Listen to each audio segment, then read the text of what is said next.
We've taken it a step further over the last few years, and this is a hot topic internationally, by essentially patterning materials. So they include both dielectric materials, which is like plastics or glass, but also metals in certain specific patterns that allow us to do very clever new things with light. And one of them is cloaking. These materials can essentially bend light around them.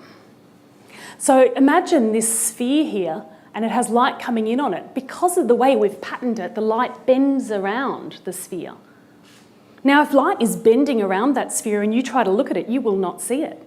None of the rays of light intersect with it. They all bend around it, so it is invisible.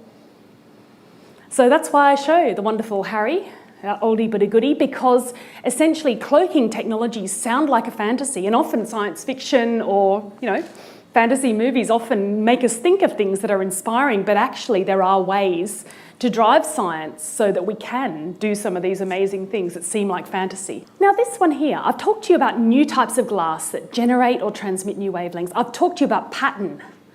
The next area of converging science is taking the surface between the air and the glass and adding function onto it. Because one of the things I'm really passionate about is about using these types of fibres to make measurements that we couldn't currently make. And I'll give you some examples in a moment. But what we need to do is put molecules on the surfaces that allow us to recognise other molecules. The fourth element we need to bring it all together is nanoparticles. Now, nanoparticles come in many different shapes and sizes, but the thing you need to know is that if you take an ordinary material and make it small enough, it often has very, very different properties.